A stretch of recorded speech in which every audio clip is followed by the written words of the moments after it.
Hi, my name is Shirish. And my name is Bikas Join us as we highlight ordinary people. with extraordinary stories. Welcome everyone to our very next episode of Common Ground. Thank you. Hopefully, you had a chance to look at the second episode because we are going to start talking a little bit more, going in depth about everything else from our Continued continued continuation. life tragedy or life event. I say it's an important day in my life. I don't. No, definitely it has brought a lot of changes, in a positive way as well. A silver lining, Yes. I would say, because one of the I will ask you this question as well. However, for me, the things that I used to, worry about or think about, okay, this might be very important. These days, not so much.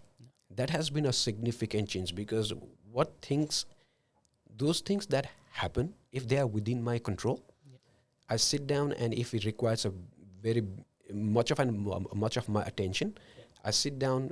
Just give me 10 minutes of my quiet time, and I come up with, okay, I need to do A, B, C. If A doesn't work, I need to do D. If D works, so that's how I plan everything.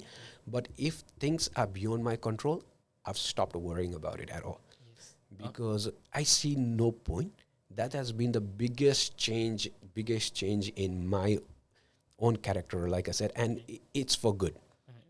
That's definitely because I know the work ethics you had and how you used to work, and everything came after the work. Mhm. Similar for me. Only thing how this had changed for me, just like how you said, is I think in past I used to stress over or I used to panic over all the things I had in my plate. These were the things to do. But one thing I clearly understood now is that everything is a to-do list. Mhm. I'll put it in the list. I'll do it when it needs to be.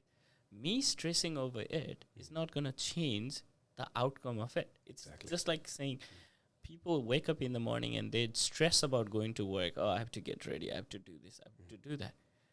Do you still have to do it? Yes.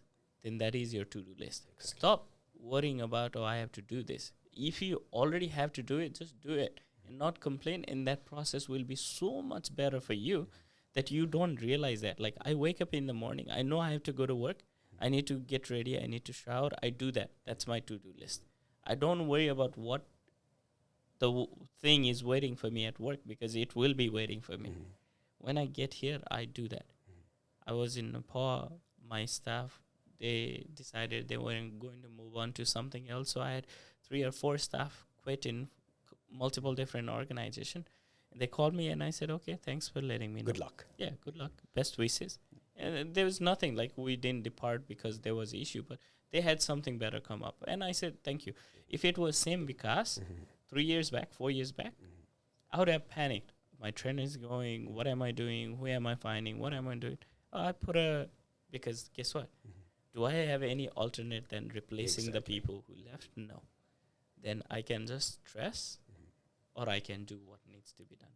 Uh, on a similar, in addition to that, I don't know whether I saw in one of the reels or TikTok. I don't know. These days there are Yes. too many social medias. Like every 15 seconds, even 15 seconds seems to be long sometimes. You're watching this video, 15 seconds, you start that dopamine rush. All right. What I heard is it also has helped me a lot. Like consciously, I'm trying to think that to myself. I explain it to others as well. Once you, once I heard someone talk about, if you change your perspective, like about doing things, instead of thinking of I have to do it, if you think about I get to do it, Okay. honestly, that changes the whole scenario of how you see the things. Yeah. Sometimes even with simple little things, when we like, oh, I have to do it, but then again, once you're Yeah. in that situation, and then you now think about, okay, at least I get to do it. Do it. I get to do it one more time. Yep. That changes the whole perspective of everything. It's how you look at things, right? So in this regards, I'll ask you, okay, before all the incident happened, or before this knowing that you had cancer and you had going through this and going through the whole process, who was Siris then and who is Siris now? That's a very good question. Right. Actually, before it happened, I spent, that's not much of a difference. Like, uh, when I compare two versions, Yep. right? But at the same time, there's definitely been a mindset shift. There definitely has been. I worry less. I spend more quality time with people that I get to enjoy. Yep. My circle has definitely become a little smaller. Yep. I believe in quality over quantity. Yep. And one thing is, what I understood during that time is, because what happened was there were even people who were upset that I didn't tell them I was in hospital, right? And then I was thinking to myself, well, this is not something that I go and advertise. No. Right. This is not something to be Yeah. happy about or No. anything. They were like, okay, you have to again go into the emergency, but you didn't let us know. I'm like, what are you talking about? I don't Yeah. even have energy to talk to the next person sitting next to me. Yeah. And you expect me to call you and say, hey, I'm in emergency. So that doesn't work that way. So that way, there has been a lot of a trimming, Yeah. right? When it comes to, like I said, it has obviously helped me know people better, know situations better, handle situations better. I'm way calm than I was before as well. Like I said, because I see no point in stressing a lot. Yep. So definitely there has been a mind shift. I'm not so sure whether that fully answers your question, No, but no, no. Yeah, how basically. how did the accident change you, like as a person? Look, I think my priorities changed significantly. Maybe at that point in time, I was young. I wanted to earn money. I wanted to be rich. I wanted to do this. I want to travel the world. I want to do all that, right? And that was my attitude. Maybe I had an ego too. Not necessarily. I don't know. Maybe I did, because at that point in time, whatever I kept my head to, whatever I said I wanted to do, I put my head and I did it, and everything was happening. There was nothing pushed back. That accident was like a speed breaker in which I was going through 110 miles per hour, right? It slowed me to a point where I was taking reverse. I wasn't going forward. My staff, all my friends were getting promoted. I was demoted in a sense. I haven't been in work for 6, 7 months. I don't know how to do my work. I'm not getting extra wage rate. I'm having to debate whether my job will remain there or not when I'm all better. Life was, I saw myself reaching this height, and all of a sudden I'm finding below where I ever was. So it was just totally different, right? But then what I got from that point is, look, what opportunities do I have at this point in time? What are the things that is in front of me, right? One thing I missed is, look, my family is not around. I didn't want them to come around. I didn't tell them how extensive my accident was. I lied to them. I mean, I didn't lie. I just told them my accident wasn't that severe. No need to come. I'm going to be back at work, and I don't have time to. Why did you tell them that you got involved in an accident then? I think my oldest brother, he knew about it about a week and a half after when I was able to kind of come out of everything else. I texted him. I said, hey, I got into accident, not too bad. I just broke my hand. Rest is all good. I didn't tell anything. And Did you have much of a family members in US back then?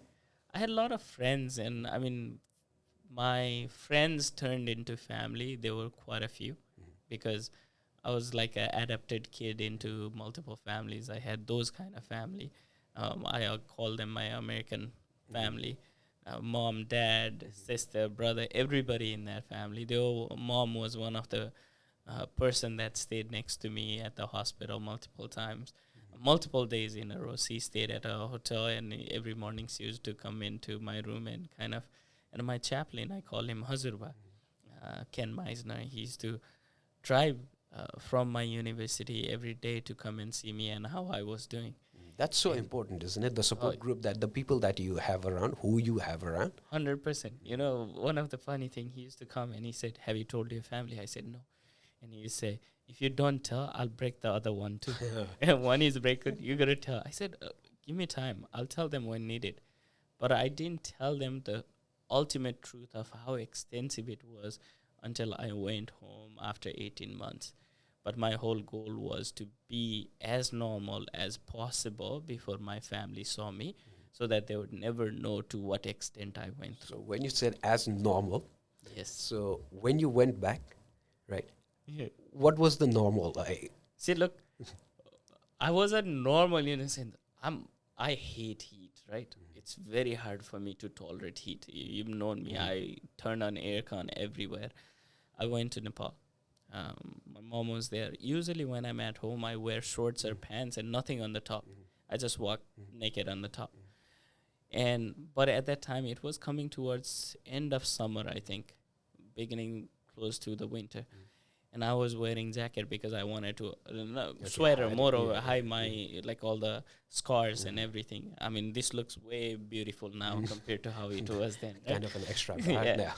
So I was wearing, and then every day, and mom was asking, "You all right?" I said, "No, I just feel like I'm getting cold. That's why I'm wearing it."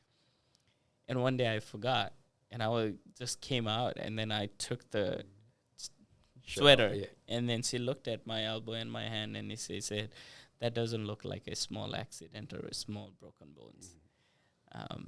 Then I couldn't, like, I've never lied to my mom. I can't. I that's why after the accident too, I didn't talk to her much. I just communicated with my brothers. And whenever I called her, usually it was like, "Hi, how are you?" Everything else. Never talked anything about that. But then when she looked at me and he said, "Tell me the truth, what happened?" That was the first time, right? And the funny thing is, you'd think everybody is like, excited to see me there. Everybody is screaming at me. How could you not tell us Oh this? no, definitely. That's a Would family have thing. come, and you shouldn't have hidden this from us because we'd have loved to be there. And I told same thing to all my brothers too. They kept on saying, "We're coming," and I said, "No. Why do you need to come? If you come, I have to drive you around. I don't have time. I'm busy." Because that was the persona I kept ahead because I was scared to face them the way I was. But I think that now if you ask the current Vikas, can you do that? I would say no. I think I'm way too emotional and I'm way too in that regards. If I get to that level, can I still stay away from telling my family? At that point in time, I was so much into no, my family shouldn't know. I blocked my Facebook. I did everything possible. At that point in time, that not that many. This is from 2011, so not that many people were into Facebook and all back in Nepal. So people didn't know. My friend blocked the Facebook when I was first able to come out and tell him this is my password, block everything. But then moving from that, right, to coming out, and then what happened for me is that's when I said, look, I could have been dead yesterday. That could have been last. No amount of money I had in my bank account would have mattered to the doctors or trauma or anybody that brought me to that hospital. No amount of things or power my parents had or my brothers had or myself having would have saved me from that incident. So then what is the next thing that's closest to me was family. So I decided I was going to move from US. I dropped everything. I quit my job with Big Four accounting firm. I uprooted everything I had built in US and then I moved to Australia to start fresh. And at that point in time, there was one more thing I'd like to tell you. Before accident, I was one of these very strong personality, right? After accident, at first, anytime anybody looked at me and offered to help, I felt like they were doing because of pity on me. It seems like they're Right. doing a favor. Yeah. And so maybe they weren't doing that way. Maybe that wasn't the thing. But that's the feeling I had. So I thought I needed to start fresh where I can do things without anybody looking at me and telling, "Hey, you can't do this. I'll help you with it." No, I can do this and I'll do it on my own. And then being able to kind of change that personality to be, I'm getting back to where I used to be, or I'm back to where I used to be. But at this time, for me, it matters what I'm able to contribute, that quality time with my family. I've been able to hold 4 of my nieces and nephews in this arm. I've been able to congratulate thousands of students and tell them congratulations from all over the world. I've been able to do so many projects, so many things, and travel around the world at this point in time that if that Vikas Pandey was gone on that November 2011, none of this would happen. So I'm very thankful for every morning I wake up and I get to do this, and I try to do as best as I can. But there are days which are negative. There are days which are stressful. There are days I wake up with pain. But that's something. Yesterday I was talking to my niece. She was playing in the playground. She got some scratch on her knees, and then she came home and she said, "Kaku, can I not go to the karate tonight? My leg hurts," and she was limping around. And then I just smiled at her and said, "You know I have medals in here, right? Every morning I wake up with so much pain, but have you seen Kaku complain about going to work? Have you seen me saying I'm not going to do this? Have you seen me do that?" And then she looked at me and she smiled and she shook her head, and then I dropped her to the karate last That's night. probably the bit of a motivation that she needed. Yes. Right. And on the same regards, I would like to ask you as well. So while you, what was the motivating factor for you that took you out of that bed? Because I know probably it would have taken a lot Yeah. for you to have all these, Yeah. to go through that Yeah. rehab process as well. So what kept you motivated? Look, when I talk on this, I remember my parents. That was my thing. My mom and dad were in my head what I thought. Before they see me, I need to be 100%. And then I told myself, I can't stay back and constantly be thinking, why did this happen? The day I stopped questioning why was the day I felt like I was moving ahead. I stopped questioning. My mom, my dad have always been that motivating factor. My brothers, I see the drive they have and the amount. They're more like a father figure for me rather than my older brother, right? The amount of support, amount of trust, and they treat me like their kid, their oldest kid, and that's how they, my sister-in-law, both of them. I'm the youngest, oldest son in the family instead of, That's good, isn't it? Yeah, You get spoiled. yeah, like I am very much spoiled on that regards. I'm very lucky to have that support system. And when you look at my sister-in-law are not my sister-in-law; they are my mother after my mother, right? You see that bond, and that's what kept on rotating in my eyes. That's what kept on going in my head. It wasn't I'm gonna be a big CEO or I'm gonna run this business. No, it was that family factor, and that's why I dropped everything else, and I moved halfway around the world.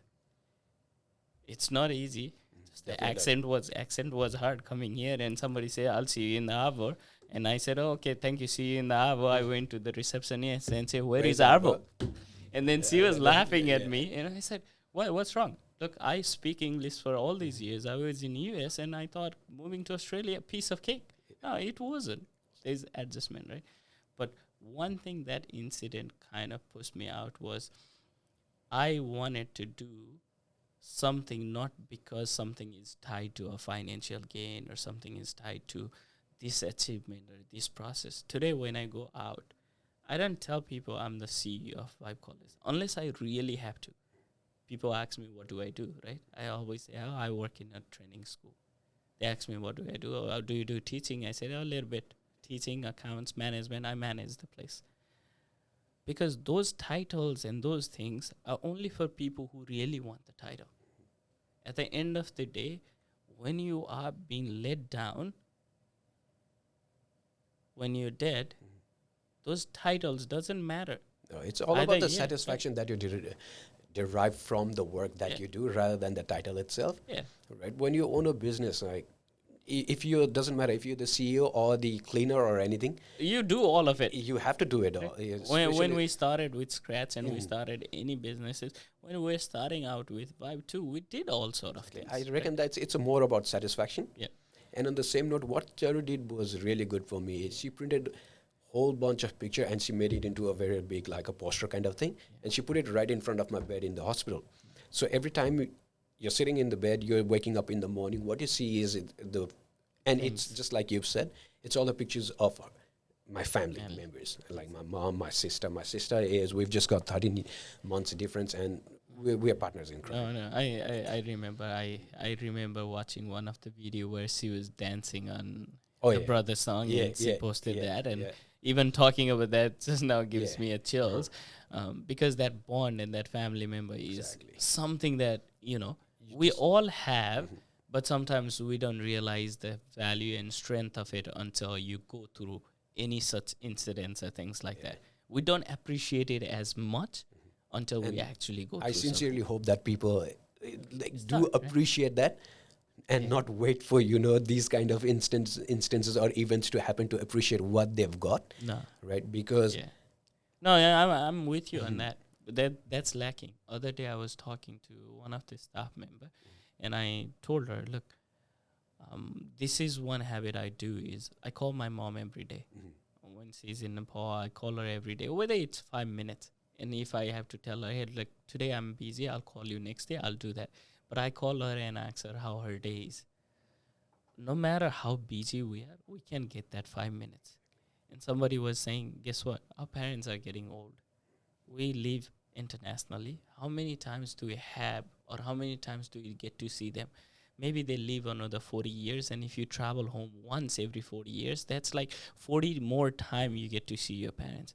And if you knew you only had 40 more times, how would that change for you, right? So as far as for you, what are you thankful for now? for everything, like every single little thing, so it has brought me that sense of being content. I'm not saying that I'm satisfied with everything. I'm looking for growth every day. Yep. I'm looking for things that I need to do and how I need to improve on various sectors. I'm not perfect. No one is. Right? I'm looking on those aspects of life definitely, but at the same time, I'm very thankful and grateful for whatever I have at the moment. Yeah. Most of all, like I mentioned earlier as well, I'm very thankful for the time that I've got, that I get to spend with my family, with my friends, just even to say hello. Because one thing I realized is even the messages, Yeah. the calls, even now I get messages from the students that I taught maybe Yeah. 3 years back, couple of years back, and I didn't know that I had such an impact, and that's so beautiful when you think Yeah. about it. During that time they came to the class, I taught, I delivered whatever was You needed did to part go. of the job, Exactly, right? but at the same time we don't think about this so much, but when they send me, this is the thing, and they talk about few moments that we had in the class or outside or anything, I'm just surprised, there is so much of an impact. Yeah, so many times we don't realize until somebody tells you, right? When you're gone, that was the hardest point. I think it's one of the hardest day for me, and hardest job I had done was breaking it out to everybody that worked here, because I remember sitting on that chair and trying to tell everybody else, hey, Sirius won't be back, not for just a week or two, but maybe a little bit long, and trying to disclose that. Then the second question came was, how do we tell this to the student? Because we wanted you to have your privacy, but at the same time, we wanted the student to be able to be informed. I was in a sense happy, Yeah. but at the same time surprised that there was mixed emotion, because first month or so the amount of messages and the calls that I've got, and that's probably one of the worst time to receive all the calls, because because once your On that, therapy starts, there's no because the end. first week, once they basically tell you in cycle A, cycle B, and then the repetition of cycle A, B, so it happens in those cycles, right? So the first time they started the chemotherapy, I had ulcers all over my mouth. I couldn't even eat properly. Yeah, I remember that. I couldn't even eat. I couldn't even talk properly. So basically, to answer the call, it was not even possible. But then again, I was getting all the text and everything, even now. But what happens is, I'm having sort of an issue with my vision at the moment Yeah. because of all the medication and everything. So what happens is, if I get a text at night, right, It's hard. these days, it's really hard for me to even to reply because things blur. Yep. So sometimes what I have to do is wait until morning Yep. to reply back. Yep. So what I do is Charus always tells me like, okay, if you click this, it's seen, and I Yeah. can feel that, okay, if I say read the message, it on Facebook Yeah. Messenger it says seen, but then if You you are don't not replying, replying, it seems a bit rude, and I'm not that sort of I a know. person as well. So I have to wait until next morning just to get back to them. Yeah. And I hate calling people after 8 as well, because I think that their private time and I don't like to call them. No, look, I think going through all these instances has changed significantly, right? Now, here's the thing. For those who have complaints, those who say, look, this is hard, this is tough, I don't want to do this, what would you like to tell them? Once, recently I read a book. He's pretty famous, this guy, David Goggins. Yeah. So I read his book. It's called Can't Hurt Me. I would suggest them to read that once, because obviously it's what definitely it talks about his life, his struggles, and everything, and he talks about how much you can push yourself. Yeah. Right. That's one of the things. Unless people go through any of the events, I think we underestimate ourselves. You know, the capacity of our to deal with the situations and everything. We underestimate ourselves, and sometimes what happens is people, they just, sometimes they're too soft, to be honest. To be honest, even in the hospital, there was a funny incident. What happens is, I know my tolerance level regarding the pain tolerance is high, but one of the nurses, she told me, Suresh, you're not going to get any awards for bravery, okay? If you're in pain, you just tell me. And I'm thinking to myself, I'm already having, if you look at even my medication now, it's like a second breakfast. Right, it's like a second breakfast, and even in the hospital, there was so much. And I'm thinking, okay, if I, it's bearable. Yep. And she always used to tell me, medication is made for such, so there's no point. So sometimes I think people are a little bit too soft, and then instead of complaining, right? Instead of complaining, if they are grateful, like I said earlier as well, if they change their perspective of, oh, I have to do this to, I get to do this, I think life will be a lot simpler. Totally. I mean, look, what you just said, you know, the nurse would walk up to me and say, similar, I have high pain tolerance. So she would say, how much pain are you in? I said, 2 or 3. Yeah. And then she said, you know, you're heavily medicated. And I said, yeah, that's probably why I don't feel anything, right? Exactly. And then worst happen is I'm someone who loves to drink water all the time. And I'm drinking so much water, all the medication were getting flushed out of my body. And they said, I can't be given more water than 1 jug a day. And that was like 750 ml because they wanted the medication to stay. And I would just try to bribe. And in this regards, why I wanted to talk about was I had this physical therapist, right? He used to come and he came on a wheelchair. The first day I saw, I don't know, physical or occupational therapist, one of that. He came in a wheelchair. His name was Udi. I don't know full name, I can't remember, but everybody called him Udi. And he was there, and he was coming there on wheelchair, and he was smiling and laughing, and he's like, hey, how are you doing? I'm your therapist, and we'll start your exercise. And he had to exercise my hand, so because they needed to make this stretch and go back and forth, and he sat there, and the whole time it's going through my head, he's handicapped. He's coming in a wheelchair. He's doing therapy. And then he said, ask me the question. He must have read my face. And I said, what happened to you? And he said, when he was 17-year-old, he was walking through the hall, and few guys were drunk. They lifted him up and threw him from 4th floor. For no reason? For no reason, because they were drunk. Since then, he was paralyzed and he was in a chair, right, from leg down, something. Yeah. So at that point in time, look, I was one. I think that's when I stopped asking why and complaining, because I was at least driving a car. I got into a car accident. He had no fault. He was just walking down the hall. He didn't realize these 3 or 4 guys pushed him off from, 4th floor. And he was so upbeat. He had so much energy. And I said, how do you stay so positive? He looked at me and he said, what do I have to complain? He said, you're looking at this? I have a pimped out van outside. I have wife. I have kid. What else do I need to borrow? That's exactly the thing. Right? Counting your gratitude. Yeah. Being thankful for the things that you've got rather than what you have not. Here I was complaining about holding one arm and not being able to open the door of my car or having to limp up and down from my apartment. And this guy walks in, comes in a wheelchair, and he is all like happy, upbeat, and he's telling me, guess what? This is amazing. Life is amazing. I'm happy. And that he was living that way since he was 17. So probably he was in his mid 40s, almost 50s. So probably more than his life where he had those feet, he was living without it. But he was so much happy and upbeat, and here I was complaining about a little bit of pain, and then he every day he would just say, "Hey, lazy bum, come on, let's do." And I think everything changed for me from there on, because seeing that, I couldn't complain. Having that positive mindset is so much important. 100%. Like people would come to hospital to visit me, right, and they would come and talk to me, and the way I was talking, I was laughing and everything, they would look at me and they were like, "Oh, we are so much, at ease now," rather than, because when we are coming inside, I know there will be instances because people don't know what to say. Yeah. They would be like, "Oh, it was hard just getting inside," but looking at you like this, Yeah. we are at get it. ease. And Right. the worst thing is sometimes even like Our humor. our humor. Yeah.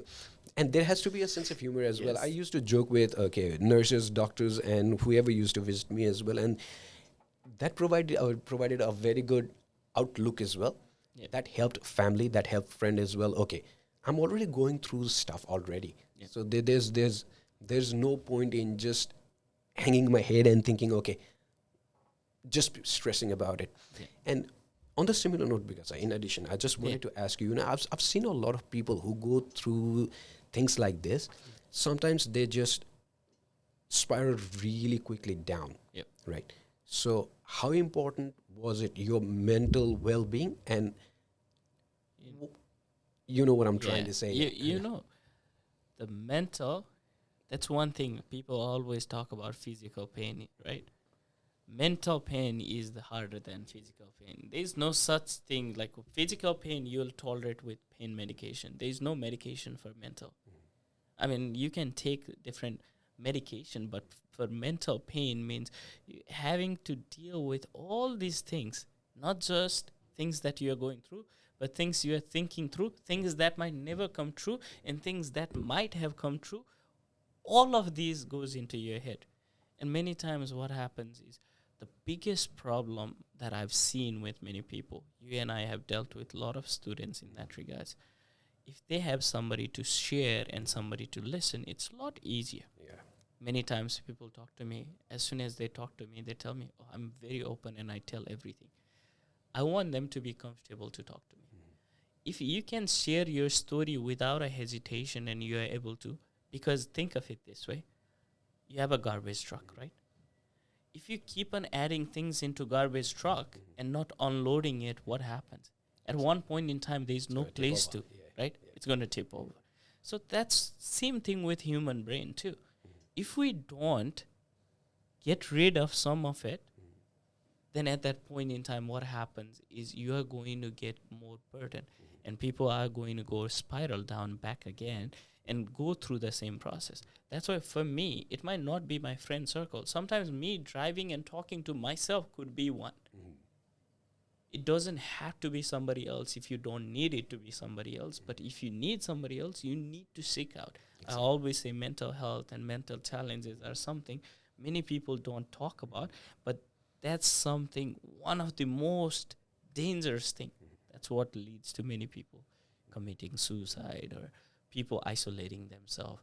People getting so much away from everything else because they can't tend to handle. I've seen people, like, it's very unfortunate, but I've seen people who could be cured or who could get better, could not, just because they couldn't handle the situation mentally. And not just that, we come from Nepal. Some of our Asian cultures don't recognize depression. Oh, definitely, yeah. Depression भन्ने बित्तिकै depression होइन एक लाफो दिनुपर्छ भोलिबाट उठेर हिँडिहाल्छ नि right those are hormonal imbalance. Depression is not necessarily somebody being lazy. Depression is something hormonal is causing that in people because they are unable to deal with it. And if we don't take it properly and deal with it, so many people get impacted left and right. So that's why I always tell you need somebody else to talk. You need to communicate. You need to unload what you have with you so that you can feel better and you can refresh. And you can do that. But many people don't do. And then what happens is that is going to put too much load. We see that, the glass of water. It's easy to hold for 5 minutes, 10 minutes. If you keep holding for a day, then it feels like holding a jug. Right? So we need to look at that. And I think that's something that um, everybody else need to look at your mental well-being. If you are not, then at certain point in time you are going to be impacted. Just even slight things somebody says will impact you. Like there's some student putting random things, telling random things, you'll hold on to that one thing, and your day, your week, and your month will be bad. Because somebody, it's today we're in an era where it's a lot easy to sit behind keyboard and type a bad review, but people are not comfortable to talk to you and tell you, hey, can you help me resolve this issue? So if we are not going away from that, I think what I've learned from all these instances with this situation is, if I'm positive, everything seems easier. Everything, even though I know that I might not be able to, but if I started with I can't, I won't, I'm never going to be able to. Never. But if I start with I will, even if I fail, I will do it next time. Yeah, 100%. I totally agree with you, because during the course, doesn't matter. I'm not just talking about being in the hospital or the incident that you had. There will be challenges. Yeah. There are hard days. There will be good days. There will be not so good days and everything. But if you have that mindset, it at least gives you that positivity towards the whole outlook and thinking, okay, yeah, it can be done. Maybe it cannot be done straight away, but at the same time, if you got that sense, it makes your whole life so much better and easier. And it's not just about yourself or myself as well. It's about the people in and around you. Yes. Once you have that positive mindset, even on such a situation as such, it makes life for them a lot easier, right? If you constantly are sitting there depressed, thinking about, oh, why me? Or things like that, what happens is it's going to make things really, really tough on others as well. Exactly. Yeah. No, look, it's really nice to hear your story and what thank you you have for sharing learned, right? yours as well. And thank you for giving this platform to share. Obviously, we'd want to hear more stories, and what we want to get away from this is life is tough, but you are tougher. Exactly. Right? Exactly. You can go through things, but positive is something that will always make things easier. We're not saying it will make things happen always, but it will make things easier. It's just things will happen. Yeah. The whole thing is how you react to it, right? That's most important, I think. And on that note, because I think it's time for us to wrap this episode, and let us know yeah, if they have any feedback or want us to talk anything else more. We'll come up with another topic next time. and thank you for our listeners and viewers. And like I say always, please get back to us. Your feedback is important, right? Let us know how, if you want us to talk anything, or if you want us to talk about your story, even if you don't want to be at the front. The whole thing about Common Ground is ordinary people with extraordinary experiences. Please feel free to get in touch with us. Thank you. Thank you so much.